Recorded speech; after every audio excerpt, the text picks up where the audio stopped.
I believe in the law. So you're a law and order guy. Well, I mean, yeah. If we don't have rules, what you got? Chaos. I have to ask, Donald Trump was just found guilty of fraud, $385 million. So? Law and order. I'm not electing a priest. I know, but does that bother you that he was found guilty of that, being a law and order person? Well, compared to what? I'm saying he did a thing that was very illegal. He owes hundreds of millions of dollars. You're a law and order guy. Does that bother you? Well,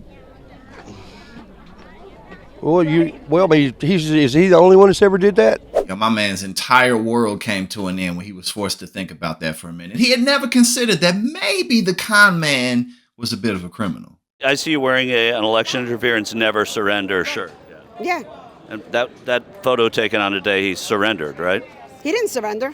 Well, he surrendered to the authorities in that picture. Well, that's okay because he was not guilty. He's innocent. But he was found guilty of a felony. Does that give you pause at all? No, not at all.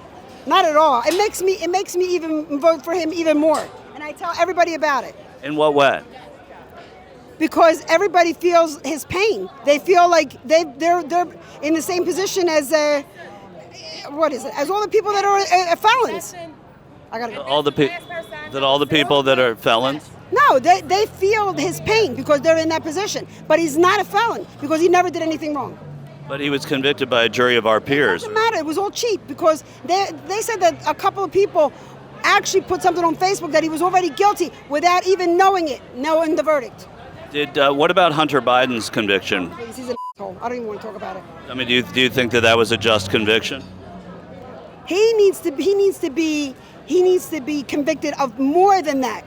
Because the laptop was real, and that's why Trump lost, because they said that it was Russian interference, and that's wrong. I gotta go. I like how he's not corrupt, he's not a politician, he's doing the best for our country, and he puts America first. I'm going to challenge that because that's my job a little bit on the corruption thing. He was just convicted in the court by a jury of 12 of our peers of felony. Does that give you any pause at all in supporting him? Not at all. Not at all. I support him fully, and I still believe that was corrupt as well.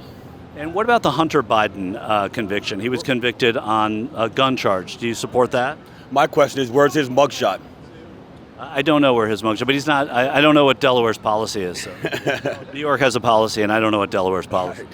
That's all. Do you see that as going down as being a justified conviction?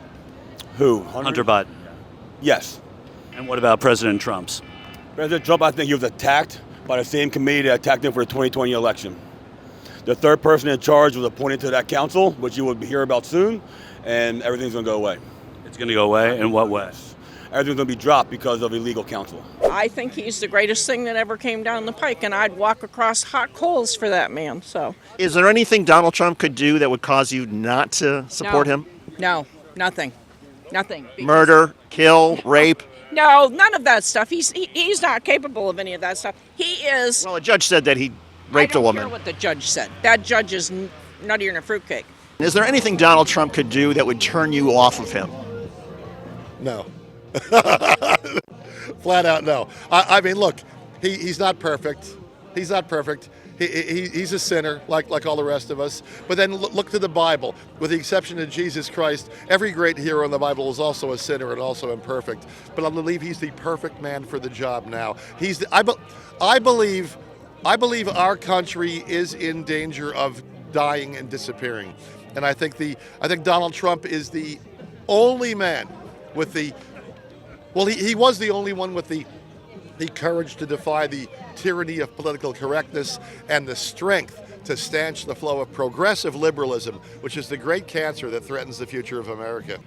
Is there anything Donald Trump could do that would cause you to say, I mean, if he was convicted in any of these cases, would you still vote for him? I think I would, yeah. I really do. If he's convicted of perjury, if he's convicted of mishandling of classified documents by a jury of our peers, you would still vote for him? I would. Why? I just have faith in him. I really do. Do you have faith in the justice system?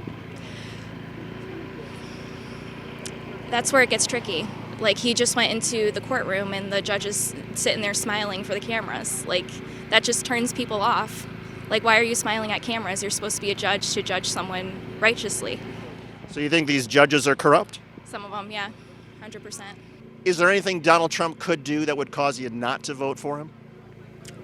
Well, obviously, I mean, I'm not going to vote for someone that, if you put a gun to someone's head and, you know, but right now we got a rapist in the White House, so. I'm sorry, a what? Rapist. How do you know that? How do I know it? Because he's been accused by more than one woman of it.